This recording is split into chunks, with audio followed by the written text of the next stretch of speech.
Really a Wednesday for us. I guess I appreciate you guys being flexible with our time here. We kind of backed it up a little bit because our kids finished finals last week and tried to give them a little rest, a little sleep. I think EJ may have changed his thing a couple times, but we just thought it'd be better to give our kids a little bit of rest, let them sleep in. But I guess we'll kind of start where we ended last, I guess, with the Clemson game. Obviously a disappointing game. I know you guys got a lot of questions after the game.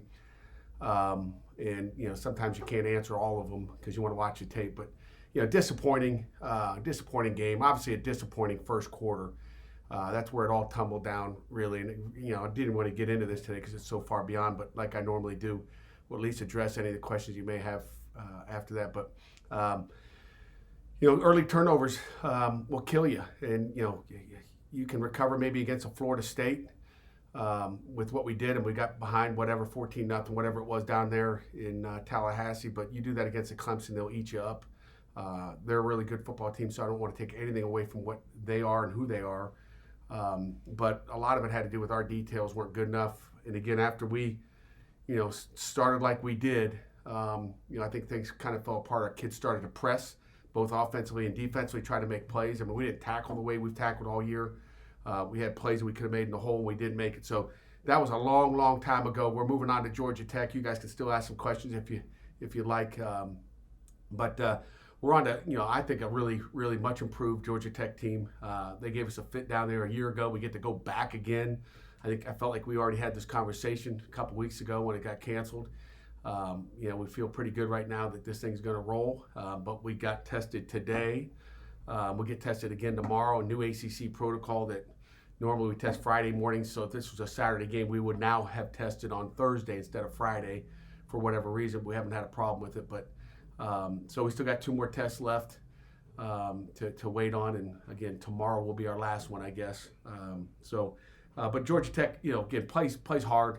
Obviously on offense, runs the ball really well. They really stopped the run. I don't know where they're ranked, but just you watch what they do. They stopped the run on defense, and again, they run the ball on offense. They did a nice job. I'm sure most of you guys watched their game on Saturday, which we were tuned in, obviously, as a team here, and then you get to watch all the cut-ups during the week. But, a tough physical team. I mean, they pride themselves on playing with effort. Well, so do we. So this is going to be an effort and guts team. Versus an effort and guts team. I mean, I think that's kind of what we got. We got to get back, play with good details, and make another road trip down south, and head to Atlanta and play. Like I said, a very well coached Jeff Collins team that plays their tails off. So that's what we're in for. Questions? Pat, why was the game moved from Saturday to Thursday? And does that affect the testing? Does it make it harder for you guys this week? No, it doesn't. It doesn't make it hard. I'm not sure I can give you the reasons why, but I'll just tell you what I heard. It was originally scheduled for a Saturday. From what I gathered, it was because they have a commencement in the stadium, which I don't know how you have a commencement, outdoors, I guess. But they had a commencement on Saturday. They didn't want to move that, so they had some type of graduation ceremony going on, and it'd be hard to have graduation. Although you could, socially distance and do the same thing in between each session, name a couple guys and go. But that was the major reason that I've been told. Now, is that the ultimate reason? I have no idea, but that's what I was told. Pat, you said that you think this thing's going to go. Did the testing go well last week for you guys? I don't really talk about testing, but we're as good as we've been. Put it that way. We're as good as we've been. Now, again, that's got to stay that way. I can't tell you, what happens between, when we get off this Zoom. Right now, we're pretty good.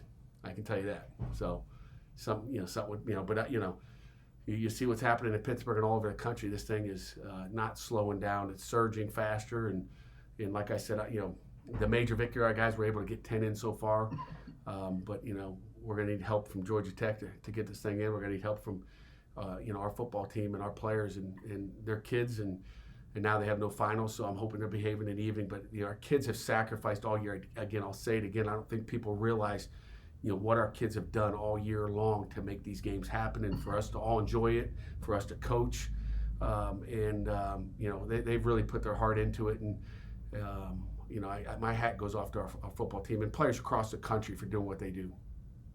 And I'm curious, go ahead, Chris. Well, yeah, along those lines, I wanted to ask you, I mean, with everything you guys have to do on a week-to-week basis just to get to the game, just to get the game actually played, has this been maybe the most challenging season of your career, I mean, professionally speaking? There's no question about it. I mean, there's no, it's not even close. I mean, the whole everything, from June 8th coming back, and I mean, it's, and again, it's no different for me. It's the same for everybody else out there. So we all have to deal with the same things.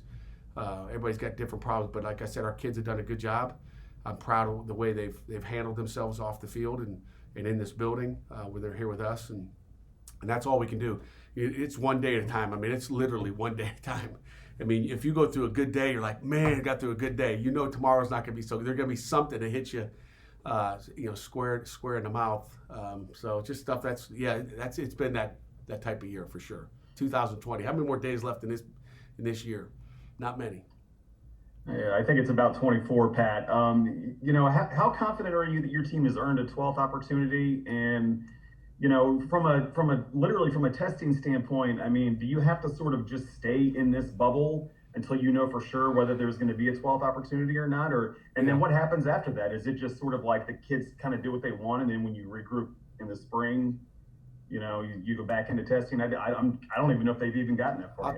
I'll tell you next week. We're one day at a time. I'm just trying to get through today's test and tomorrow's test, but we really haven't thought much ahead because we're focused on number 11 and trying to earn number 11, and then after number 11, you ask do we earn a 12th? We'll find out Saturday if our guys come out and do what they need to do, and we're able to come out on top. Then you earn number 12, and then we have to okay, now where are we? What do we got to do now? How many more tests we got?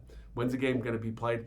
And again, we'll have to figure out. I mean, I know our kids and kids across the country are itching to have a little family time. I know that, especially around the holidays. Bowl season is never easy on our kids ever, and it will be even harder when you say you can't go home for Thanksgiving, you can't go see your parents. They can't. What are you doing? Stop that.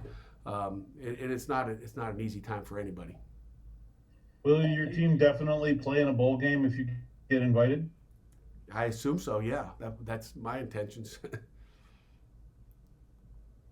Pat, it's not often that you have an off week the week before the last game of the regular season. How has it been trying to keep the kids focused on this last game? Yeah, Jerry, they've been really good.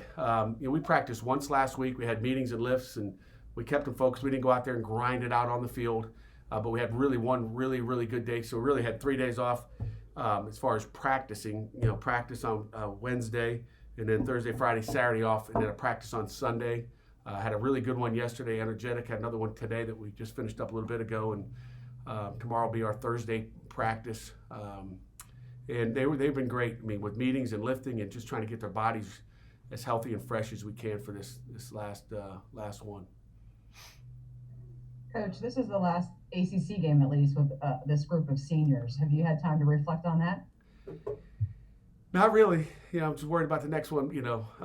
Every game, could be their last. I mean, it's amazing. You kind of cherish each one of those. And we tell our guys, you got to play like it is your last. You never know. We hope it's not the last one. We're always playing for another one. And, after the game in the locker room, there'll be more hugs. That's when but our guys aren't thinking about that. Senior day, they think about the last one in Hines, I think, but nobody thinks about it's going to ever be your last one. So after the game on Saturday, we'll have a good time in the locker room, and there'll be some more hugs there, knowing it's last regular season game, and move on to the next one. Pat, you started preparing for Georgia Tech, and then obviously it got postponed. Did much change in what you thought about this team from back then to what you saw Saturday?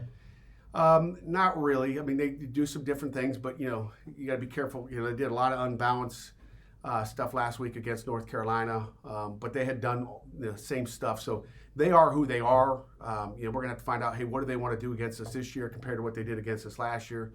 We have a one-game, scouting report on them versus Pitt, and what they like to do against Pitt's going to be different against what they do against North Carolina State. So, it's really, unknown. But they'll have their little tweaks in. They're going to throw some deep shots. Jeff Sims is an outstanding quarterback for a freshman. I'm really impressed with him, and then the run game helps them, and then his ability to scramble, make plays.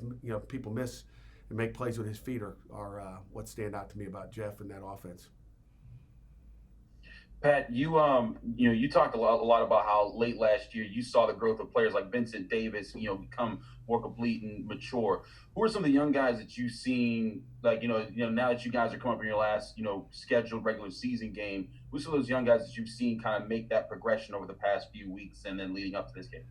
Yeah, great question, Chris. I mean, there's a lot of guys, and I wish I had a list in front of me of guys, and I'm going to miss somebody and feel bad. But, I'll start, after that BC game, seemed like forever, a lot of COVID tests ago, that, we played two corners in that game and wore them both out. And when you look at the progress that, really, I mean, you can talk, Marquez Williams is young, but, A.J. Woods was the guy that came in after that game. We said we're gonna have to start playing. And AJ's really played pretty darn good. I cannot tell you I'm disappointed in him at all. I'm really happy with him. Rashad Battle's come in and made some plays there as well. Eric Hallett, again, another young guy that's getting his feet wet. Last week, at safety, starting against Florida State at corner. So in the back end, those guys at the linebacker spot were really old, but Savasier continues to impress. But, one of the young guys that's gotten in a little bit is Bengali Kambari. Bengali's done an outstanding job for us, and he just continues to make plays on special teams with Rashad Battle. And then offensively, young guys, I mean, about Jordan, and I think Jalen Barton continues to progress there. I mean, those are some of the guys, the young guys. And then, of course, we started that Clemson game, like we did the week before without three starting offensive linemen, which didn't help Kenny at all against a different group than Virginia Tech was on the road, which makes it even harder with the noise. And but really, when you look at what Carson Van Lin's done, Blake Zabovic, those guys have penciled themselves in for guys that are going to continue to get better. I mean, to get the quality reps that they've got, as well as my left tackle Matt Gonsalves. I mean, the reps they've got up front. I mean, you got to say, hey, there's been some development there as far as whether you win or lose. Those guys have gotten reps. So, good question, Chris. There's probably more of those guys out there that I missed, but those are ones that stand out to me right now that have gotten significant reps the last couple of weeks. And do you plan on mixing some of those young offensive linemen into the mix Thursday night? Well, I hope not. I hope we got some different guys in there, but they've earned the right. I mean, Matt Gonsalves has earned the right to get some reps. So yes, he will. Matt has really been solid at the left tackle, and we're going to play our best five and then rotate guys in and keep them fresh for sure. Pat, without Lucas Kroll pretty much all year, I mean, how would you assess the tight end unit and what those guys, Danny and Kai and tight end position, what they've done this year? It's been average. I mean, I think that shows with our run game. It's hard to run the game, with four wideouts in a game where everybody detached. But one of the other young guys that I think continues to get better is Kai Wright. Kai Wright is and he was banged up middle of the season. He's come back strong. He's gotten stronger. He feels healthier. There's a little bit more snap and pop to him when he does, get into somebody blocking wise. So Kai Wright would be another one of those young guys that I'd say. But it's been okay. I mean, it's not where you want it to be. And you look around the country and you see some of these big tight ends that are blocking people. That's what we need. And, it'll be good. Lucas is getting healthier by the day. Maybe number 12, he'd be ready to go. I don't know. We thought maybe this week, but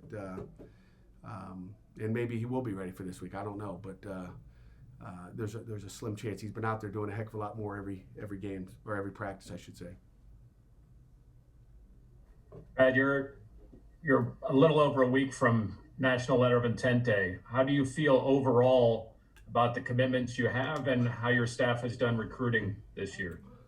Yeah, Jeff, our guys have done a great job. It's been a different year. I mean, just we've talked 2020 for our football team and for all these poor kids out there. This 2020 class, or recruiting class, has been tough for them recruiting wise, not visiting any campuses. Having a relationship like we're having right now. I miss you guys. I miss seeing you guys wandering the indoor after practice and before practice. It's just a different field, just like it is for you guys. It's a little different sitting on a Zoom call as opposed to face to face. But I feel good with where we are. And again, that's like saying you feel good going. We had good practices. The sign date's coming up on the 16th, and we'll find out where we are on that day, and then reevaluate and go. But I think our kids have been pretty solid and sound, and very loyal to us, and we continue to kind of work and look at our needs and try to assess those needs. Hey, you mentioned Lucas Kroll. He's one of the seniors You still expect to come back in 2021? Yes, sir, for sure. I would say you can probably put his name in ink. He's certainly come back. Great kid, and if we can get another couple games out of him this year, that'd be great. If not, we've got him back for another year.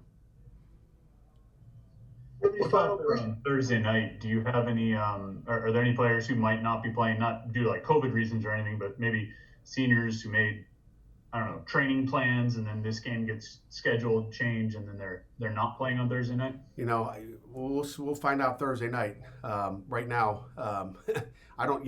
We'll find out who's on the field Thursday night. Period. Whether it's COVID related, banged up. I mean, every day it's a new day.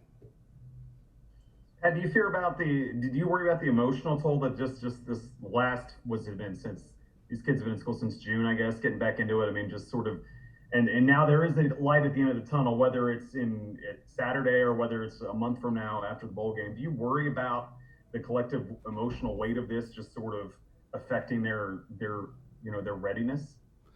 The readiness to play, to be up and to be ready to play with the energy that they're going to need to be successful down there. For Thursday night, you're talking. I mean, you went a month ahead. I thought you were worried about something that happens in a month. Our guys are locked in right now. I'm not worried about that at all. Again, we've had 2 energetic practices. There's been details out there. Our kids look ready to roll, and that's all I can base it on. Our coaches are ready to go. We're ready to coach. They're ready to play. I'm not really worried about anything else but that. Now I'm worried about what we do afterwards. That's why I thought where are we after that? Then I worry about where we go there. But we'll worry about today. One more question for this session before we conclude. Anyone? With signing day next week and there's a game, I mean, it's you've never pushed it that close. I mean, how do you kind of juggle the time? We'll find it a way. Luckily, we had an open weekend last week, and you're getting on a little bit more Zoom calls, but you just find a way to get it done. We did it a couple years ago when we played an extra game. We played 12 plus an ACC championship game in 2018. I think that the ACC championship game was on the 16th or the 7th, excuse me. We lost a week in recruiting. I don't remember when the signing day was there, but we lost a week. We were supposed to go on the road for 2 weeks, and we had 1 week on the road. So we're used to juggling it, especially in a COVID year. We'll find a way. Big thing is we're not on the road recruiting, so it's not like I missed a flight or I couldn't go fly here or there. Your phones work all night. They never shut them off.